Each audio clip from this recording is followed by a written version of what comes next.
Иницијативата за изготвување стратегија за безбедност во сообраќајот во Кочани продолжи со втора средба на членовите на пошироката работна група, кои што се вклучени во дефинирањето на главните цели што треба да ги содржи документот. На средбата беше направена глобална анализа на проблемите во сообраќајот, како и на причините поради кои е загрозена безбедноста на сите учесници. Што се тоа проблемите што не мачат во сообраќајот со целокупен опфат, заедно со сите представници на институции, повикани се сите претседатели на урбаните заедници, општината се разбира, полициската станица, СВР, МВР Штип, сите локални чинители кои што се учесници, како физички лица, граѓански организации, сите кои што пројавија интерес денес можат да присуствуваат и секако на следната средба која што ќе се случува во септември. Зборуваме што е тоа што е потребно да го зголемиме нивото на безбедност на сите учесници во сообраќајот. Стручно излагање за проблемите со безбедноста во сообраќајот, како и за трендовите за негово подобрување со искуство од европски и пошироки рамки, изнесе експерт од Република Србија, кој е ангажиран од Македонското министерство за транспорт и врски во рамки на проектот за поврзување на локалните патишта. Безбедност саобраќаја е идентификована 2020. године као треći uzročnik смрти cele populacije na zemlji, tako da je vrlo bitno da se dobro preventira i da se sistematski pristupa problemu bezbednosti saobraćaja. Konkretno za Kočane mislim da strategija treba da bude kao krovni dokument, da da presek postojećeg stanja, da da dalje smjernice za dalje unapređenje bezbednosti saobraćaja, dalji rad i jedan akcioni plan koji će, nadam se, za 10 godina barem prepoloviti broj saobraćajnih nezgoda koje se događaju u opštini Kočane. На втората работна средба беше направена така наречена свот анализа со одредби за посакувана состојба во сообраќајот и предлози за работна верзија на сообраќајен проект за динамичниот и стационарниот сообраќај во централното градско подрачје, како и предлог за воведување зонско паркирање во Кочани. Изработката на стратегијата за сообраќај треба да биде финансирана со сопствени буџетски средства на општина Кочани. Инаку, по иницијатива на Министерството за транспорт и врски, а со подршка од Светската банка, стратегии за сообраќај треба да добијат уште 5 други општини во државата. Сообраќајниот пристап до компанијата Amphenol Technology Македонија е небезбеден. Близу 3000 вработени кои користат сопствени возила или организиран превоз се загрозени при секое доаѓање или заминување од работа. По изградбата на експресниот пат Кочани 3 чешми не е дозволено со возило попречно да се поминува преку коловозот за да се влезе во компанијата. Пропишаната брзина на движење на оваа делница е 100 км на час, што е дополнителна опасност за сообраќајни несреќи. На работната средба за изработка на стратегијата за безбедност на сообраќајот во Кочани од Amphenol Technology Македонија побараа што побрзо да се најде решение за проблемот и да се избегнат ризиците за здравието и животот на вработените. Итно и интервентно да ни се овозможи пристап за доаѓање на работа, бидејќи, како што кажавме, над 2800 вработени во 3 смени со автобуси и со автомобили пристапуваат на работна позиција. Мислам дека треба да се пристапи сериозно на проблемот додека не настане некоја сообраќајна несреќа од поголем карактер, што би предизвикало и жртви и било какви последици. Кога ја напуштаме работното место, не сме безбедни при напуштањето и немаме соодветен пат за да можеме да се приклучиме на магистралниот пат Кочани-Штип. По-идеално место од тука немат. Оставено е 110 км на час, а тука баш не би требало да е 110. Затоа што е индустријска зона, има 3000 патника, ово 3000 работника кои доаѓаат, манипулираат, улеват и излеват. Итната потреба за безбеден пристап од компанијата го образложија и со тоа што освен од Кочани, на работа овде доаѓаат и лица од соседните градови, кои се принудени непрописно да го поминуваат коловозот на експресниот пат. На оваа делница веќе се случија неколку сообраќајни несреќи, во кои е причинета голема материјална штета, а едно лице се здоби со траен инвалидитет.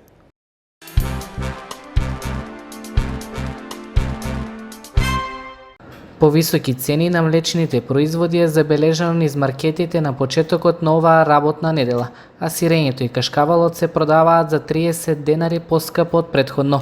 Кашкавалот достигна цена до 900 денари, а 1 килограм сирење чини над 500 денари. За граѓаните на Кочани ова поскапување не е оправдано поради фактот дека платите и пензиите се исти, а цените речиси секојдневно растат. Цените се многу покачени. Така да колку и да има примања нема да биде доволно. Сигурно помалку, а некои може нема да си дозволат воопшто да купат. Со ниски примања тешка работа. Многу скапо, не може да останеме. Влијае, не може да купиме како што треба, како едно време. Помалку ќе се купува, маички се нема помалку ич, нема да јадеме. Ние сме 2 члена, ама зима делото 15.000 зима. А за тие што е со 2 пензии, 3 пензии големи, кај них е многу по-продуктивно и може да си купе. А ние не можеме да купиме. Ние чуваме стока и имаме си млеко и си онадуваме, а сега сме искудни.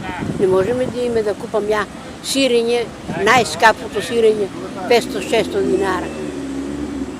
Млекото една лиминка толку не бива го гледа. Многу е лошо ово поскапувањето. Во септември голем број други производи ќе имаат повисоки цени, бидејќи со законските измени двојно ќе се зголеми данокот на додадена вредност за одредени производи.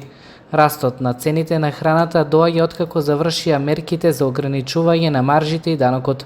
Сојузот на синдикати за минатиот месец пресмета дека за задоволување на сите потреби на едно 4-члено семејство му биле потребни 48.620 денари, односно дополнително издвоени 441 денар во однос на месец јуни. Со дополнителното покачување на цените, граѓаните очекуваат дека минималната потрошувачка кошничка за едно семејство за тековниот месец ќе се зголеми, а тоа ќе изнесува дополнителен товар на нивниот скромен буџет. Согласно планот за реформи во основното образование за учебната 2023-2024 година е предвидено да има комплетно нови учебници за трето и шесто одделение. Наставните програми се изработени од страна на Бирото за развој на образованието. Учебниците за трето и шесто одделение се во тековна изработка, а се очекува истите да бидат одобрени и испорачани набрзо по почетокот на школската година. До тогаш ќе се користат помошни материјали што ќе бидат достапни во електронска форма. За учениците од прво, второ, четврто и петто одделение, за кои наставните програми беа креирани во минатите 2 години, ќе почнат учебната година со нови учебници по сите предмети. Исклучок ќе биде учебникот по историја и општество за петто одделение, кој беше повлечен од употреба поради потребата од технички исправки и корекции на одредени содржини со неточни податоци. По овој предмет ќе има и помошен материјал по кој ќе се изучува додека не се изработи и достави учебникот. За учениците од предметна настава во 7, 8 и 9 одделение ќе се користат веќе одобрените учебници од изминатите години, а тиражот ќе биде надополнет со ново испечатени комплети во број колку што самите училишта пријавиле во текот на мај.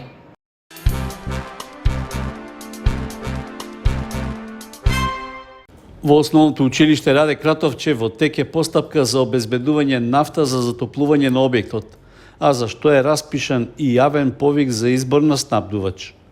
Се планира пред предстојната грејна сезона да се обезбедат потребните количини од 20.000 литри нафта, а за што е планирано да се потрошат над 1.300.000 денари.